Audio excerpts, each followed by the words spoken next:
घर के कोने में चुपचाप रहने वाली एक शांत सी लड़की। ना कोई उससे बात करना पसंद करता था, ना कोई उससे सुनना पसंद करता था। जिसका नाम था भोली। पर जिंदगी कब किसे कैसा मौका दे दे, किसी को नहीं पता। अब वैसे तो गांव वाले सब उसको मूर्ख बोलते थे, लेकिन एक दिन भोली ने ऐसा बोलना शुरू किया कि पूरे गांव को चुप करा दिया। तो चलो कहानी को शुरू करते हैं। ये कहानी एक ऐसी लड़की की है जिसका नाम था सुलेखा, लेकिन पूरे गांव वाले उसे भोली बुलाते थे बचपन से ही, क्योंकि वो बहुत कम बोलती थी और बहुत सीधी सादी थी। पूरे गांव वालों को बस एक मौका चाहिए होता था उसको परेशान करने का। भोली के पिता का नाम रामलाल था, जो कि उस गांव के एक पॉलिटिशियन थे। उनकी 4 बेटियां और 3 बेटे थे। भोली जब 10 महीने की थी तब वो बहुत ज़्यादा बीमार हो चुकी थी, और वो बीमार होने के कारण पलंग से गिर भी गई थी। तभी से शायद उसके दिमाग पे कोई असर हुआ हो, और तभी से वो बाकियों से थोड़ा स्लो हो गई थी।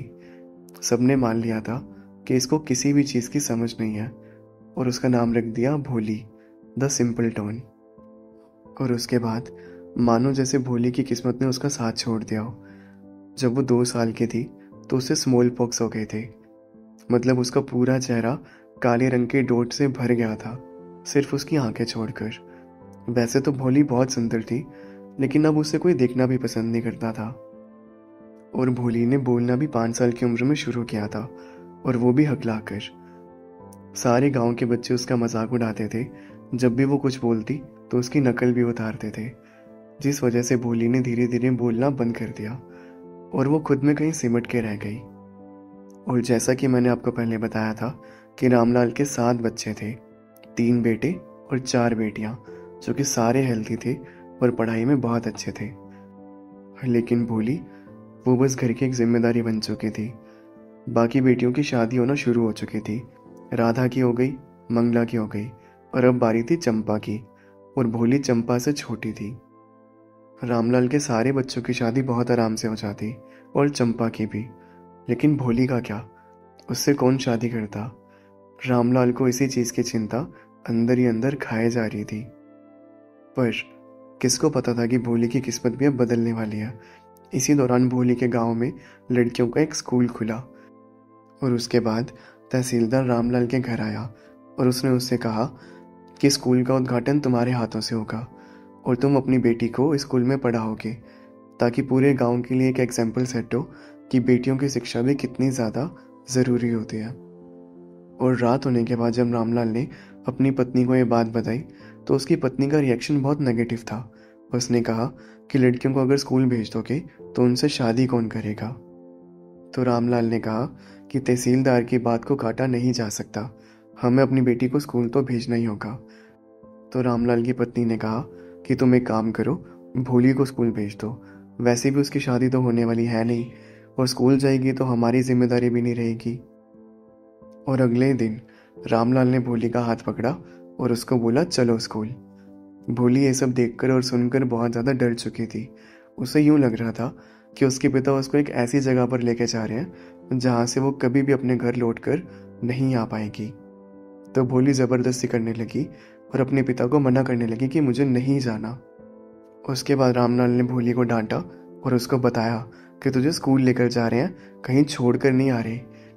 फिर उसकी माँ ने उससे कहा, यानी कि रामलाल की पत्नी ने, कि आज इसको अच्छे कपड़े पहना दो, वरना पूरे स्कूल में हमारी इंसल्ट हो जाएगी कि सरपंच की बेटी है और इतने बेकार कपड़े पहनकर स्कूल आ रही है।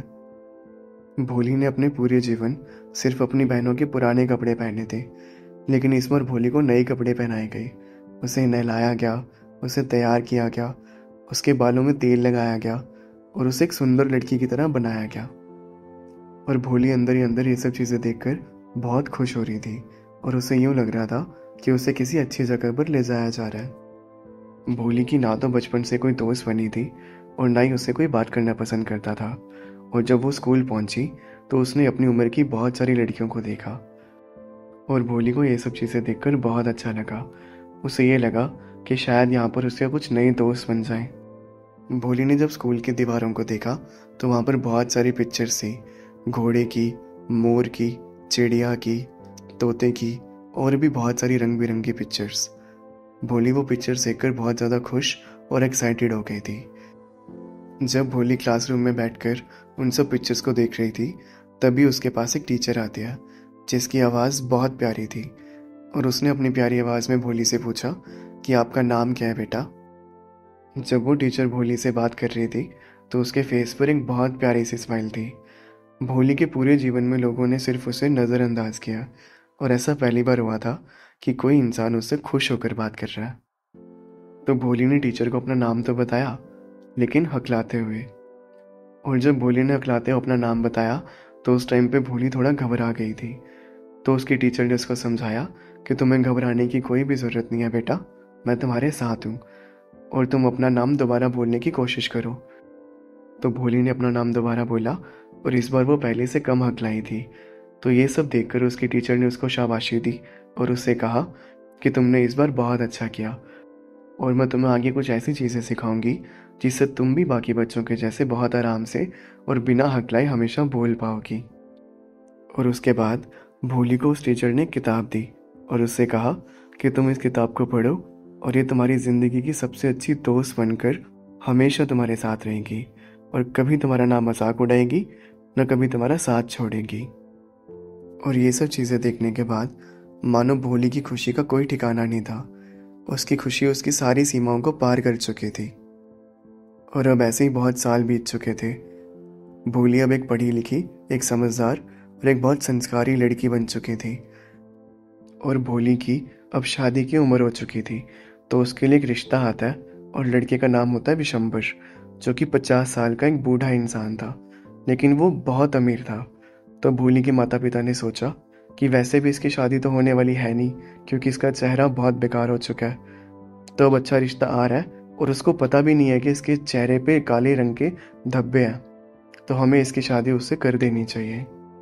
और भोली ने ये सब चीज़ें पीछे से सुन ली थी, तो उसने बोला कि अगर मेरे माँ बाप इन चीज़ों में खुश हैं तो मैं ये शादी कर लूँगी।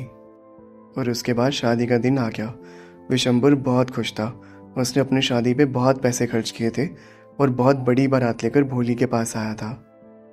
और जब विशंबर और भोली शादी कर रहे थे मंडप में बैठकर, तब किसी ने धोखे से भोली का घूंघट उठा दिया। और जब विशंबर ने भोली का चेहरा देखा तो उसने देखा कि भोली के चेहरे पर बहुत सारे ब्लैक कलर के दाग हैं। और उसके बाद विशंबर ने रामलाल को कहा कि तुम्हारी बेटी बहुत बदसूरत है और तुम्हारी बेटी के चेहरे पर बहुत सारे दाग हैं। अब मैं तुम्हारी बेटी से सिर्फ एक शर्त पर शादी करूंगा, जब तुम मुझे 5,000 रुपये दहेज में दोगे। रामलाल विशंबर के आगे बहुत गिड़गिड़ाया। उसने अपनी पगड़ी उतारकर रामलाल के पैरों में रख दी और उसे 2,000 रुपये ला के दिए, और उससे कहा कि मेरे पास सिर्फ 2,000 रुपये हैं, तुम प्लीज़ मेरी बेटी से शादी कर लो। तो विशंबर ने रामलाल की इस बात को नकार दिया और उससे कहा, अगर मुझे पूरे 5,000 रुपये मिलेंगे मैं सिर्फ तभी शादी करूंगा, अदरवाइज मैं यहाँ से जा रहा हूँ। तो रामलाल रोता हुआ पूरे 5,000 रुपये लेके आया और उसने विशंबर नाथ के सामने 5,000 रुपये रख दिए। वो ये पैसे उठाने ही वाला था, तभी भोली बोल पड़ी और उसने अपनी माला उठाकर अग्नि में फेंक दी। और भोली ने अपने जीवन में पहली बार बिल्कुल साफ शब्दों में कहा कि पिताजी, आप ये सारे पैसे वापस ले लीजिए, मैं इस लालची इंसान से शादी बिल्कुल भी नहीं करूंगी। और ये सुनने के बाद पूरे गांव वाले चौंक गए थे, क्योंकि अभी तक सबको ये लगता था कि भोली तो हकलाती है, वो एक लाइन में ये सारी चीज़ें कैसे भूल गई। तो रामलाल ने भोली को समझाने की कोशिश की कि अगर तूने विशंबर से शादी नहीं की तो मेरी इज्जत मिट्टी में मिल जाएगी। उसके बाद भोली ने अपने पिता को कहा कि आपकी इज्जत के लिए मैं इस इंसान से शादी करने को तैयार हुई थी, बट आत्मसम्मान से ऊपर कुछ भी नहीं होता, और मैं इस लालची इंसान से शादी कभी भी नहीं करूँगी। उसने पूरे 3 बार अपने पिता को मना कर दिया। और जितने भी गांव वाले लोग वहाँ पर उसकी शादी में आए थे, वो सब बातें बनाने लगे कि इतनी बदसूरत दिखती है, इसके अंदर फिर भी इतनी ज़्यादा अकड़ है। और भोली ने पूरे गांव को पलटकर जवाब दिया कि वो एक समय हुआ करता था कि जब मैं अपने हक के लिए नहीं लड़ सकती थी, जब मैं एक भोली गाय जैसी थी, पर अब समय बदल चुका है। अब मैं अपने आत्मसम्मान और अपने अधिकारों के लिए लड़ सकती हूँ। रामलाल भोली की इस हरकत पर पूरे गांव वालों के सामने बहुत शर्मिंदा हुआ और वो निराश होकर अपने कमरे में चला गया। और अब शादी टूट चुकी थी, अग्नि भी बुझ चुकी थी और गांव के सारे लोग वहां से जा चुके थे। और रामलाल ने उदास होकर ये बोला कि अब तेरे से कौन शादी करेगा, अब क्या होगा तेरा। भोली मुस्कुराई और उसने ये कहा कि पिताजी, अब बिल्कुल भी चिंता मत कीजिए, मैं आपकी और माँ की सेवा करूँगी और उसी स्कूल में पढ़ाऊँगी जहाँ से मैंने बोलना सीखा, जीना सीखा और खुद की पहचान बनाना सीखा। और उसकी टीचर, जो कि एक कोने में खड़ी थी, वो भोली के पास आई। उसने उसके कंधे पे सर रखा और उसे गले से लगा लिया और उससे कहा कि बेटा, मुझे तुम पर बहुत गर्व है। और अंत में अब हमें ये सीखने को मिला कि आत्मसम्मान से ऊपर कोई चीज़ नहीं होती और शिक्षा से ऊपर कुछ भी नहीं होता। शिक्षा एक ऐसे इंसान को आवाज़ दे सकती है जिसकी खुद की कोई आवाज़ नहीं होती। उम्मीद करता हूँ कि आपको ये कहानी पसंद आई होगी और समझ आई होगी। अब मैं इस चैप्टर से रिलेटेड कुछ इंपॉर्टेंट क्वेश्चंस और वोकैब आपको डिस्क्रिप्शन बॉक्स में प्रोवाइड करवा रहा हूँ। उनको अच्छे से पढ़ लेना और उनको अच्छे से रिवाइज कर लेना। अगर आपको मेरी मेहनत पसंद आई हो तो वीडियो को लाइक करना और ऐसी नई नई कहानियाँ सुनने के लिए मेरे चैनल को सब्सक्राइब करना। Thanks for watching.